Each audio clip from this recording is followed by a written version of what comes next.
अल्हम्दुलिल्लाहि रब्बिल आलमीन वल आक़िबतु लिल मुत्तक़ीन वस्सलातु वस्सलामु अला सय्यिदिल अंबियाइ वल मुरसलीन व अला आलिहि व सहबिहि व बारिक व सल्लिम अम्मा बाद फ़अऊज़ु बिल्लाहि मिनश शैतानिर रजीम बिस्मिल्लाहिर रहमानिर रहीम।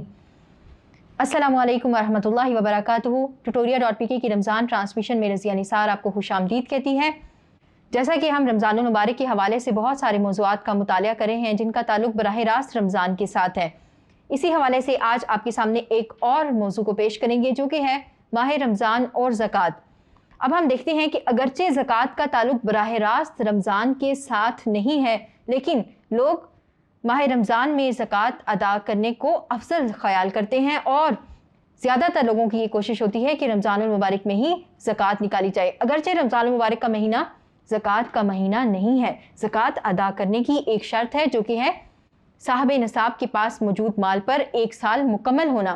तो जैसे ही साहब निसाब शख्स के पास मौजूद माल पर 1 साल का अरसा मुकम्मल हो जाता है, फिर चाहे वो शवाल के महीने में हो, चाहे वो रजब के महीने में हो या किसी और महीने में, तो उस पर ज़कात देना उसी वक्त फ़र्ज़ हो जाता है।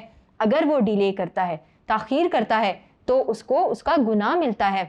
लिहाजा ज़कात को उसके वक्त पर ही अदा करना चाहिए, लेकिन ज़कात को वक्त से पहले भी अदा किया जा सकता है।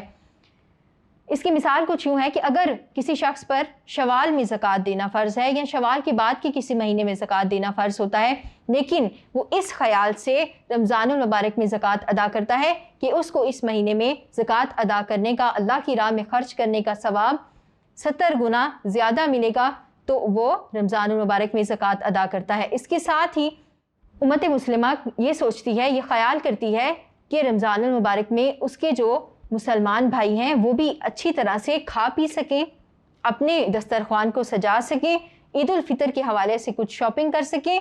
तो ऐसी हालत में रमज़ानुल मुबारक से पहले या रमज़ानुल मुबारक में ही ज़कात अदा की जाती है। लोग रमज़ानुल मुबारक में ज़कात अदा कर देते हैं और वक्त से पहले ज़कात अदा करने की इजाज़त है। अब ज़कात क्या है? ज़कात इस्लाम का एक अहम रुकन है। अल्लाह की राह में ख़र्च करना है। अल्लाह के दिए हुए माल को अल्लाह के बताए हुए मसारिफ में ख़र्च किया जाता है।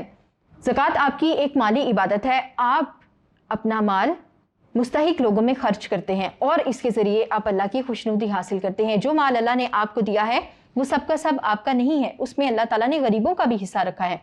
आप अल्लाह ताला का हुक्म मानते हैं, आप उनकी मदद करते हैं, तो इसके नतीजे में आप अल्लाह की रज़ा को हासिल करते हैं। और माह रमज़ान में ज़कात अदा करने का एक फ़ायदा ये है कि रमज़ानुल मुबारक के महीने में जो लोग शिकस्ता हाल होते हैं, जो फ़ुकरा होते हैं, उनका फ़ायदा हो जाता है कि अगर वो रमज़ानुल मुबारक में दिन भर दिहाड़ी और दार मज़दूर होते हैं और उनको सारा दिन मेहनत करके कुछ कमाना पड़ता है, तो मुमकिन है कि वो रमज़ानुल मुबारक में अल्लाह की खुशनुदी हासिल करने के लिए आपके दिए हुए ज़कात की रकम से फ़ायदा उठाते हुए सिर्फ़ और सिर्फ रोज़े रखें और सख्त मजदूरी से बाज रहें। और इसके साथ ये कि रमज़ानुल मुबारक में वो भी हमारी तरह अच्छा खा पी सके। तो माह रमज़ान में ज़कात अदा करना और इसके साथ साथ सदक़ात भी अदा करने का ख़ुसूसी एहतमाम करना चाहिए। जो लोग ज़कात अदा नहीं करते वो अल्लाह ताला के गज़ब से डरें और रमज़ानुल मुबारक में अहद करें कि वो ज़कात अदा करेंगे, अपने दिल से माल की मोहब्बत को निकाल देंगे, अल्लाह के रास्ते में ख़र्च करेंगे, इन्फ़ाक़ फ़ी सबीलिल्लाह करेंगे, ज़कात के साथ नफली सदक़ात का भी एहतमाम करेंगे ताकि हमारे जो भाई हैं, जो गरीब हैं, उनका भी फ़ायदा हो जाए और इसके ज़रिए हम अल्लाह की खुशनुदी भी हासिल कर लें। और फिर क्या होता है, इसके नतीजे में माल जो है, पैसे जो है वो एक हाथ में नहीं रहते, जो रुपए पैसे हैं वो गर्दिश में रहता है, तो इसके नतीजे में इन्फ्लेशन नहीं होती, महंगाई नहीं होती, मुआशरा मुस्तहकम हो जाता है। और जब हम ज़कात के निज़ाम को नाफिज करते हैं तो एक वक्त ऐसा आता है कि रुए ज़मीन पर कोई ज़कात लेने वाला, कोई मुस्तहिक बाकी नहीं रहता। और एक वक्त इंशाल्लाह पाकिस्तान में ऐसा आएगा कि हमें दूसरों के आगे, गैर मुमालिक के आगे कर्ज़ के लिए हाथ नहीं फैलाने पड़ेंगे, सिर्फ इस वजह से कि अगर हम अपने ज़कात के निज़ाम को बेहतर बना लें। तो ज़कात के हवाले से हम इसका मफ़हूम भी पढ़ेंगे, इसकी फ़र्जियत भी पढ़ेंगे, इसके मसारिफ़ और इसका नसाब भी जानेंगे और ज़कात अदा ना करने वालों के लिए वईद का जिक्र भी करेंगे और इसके साथ साथ ज़कात की अदायगी के हवाले से चंद नुकात को भी जानेंगे। तो tutorial.pk की रमज़ान ट्रांसमिशन को देखते रहिए। इसके साथ ही tutorial.pk की रमज़ान ट्रांसमिशन से रज़िया निसार आपसे इजाज़त चाहती है। अस्सलामु अलैकुम व रहमतुल्लाह।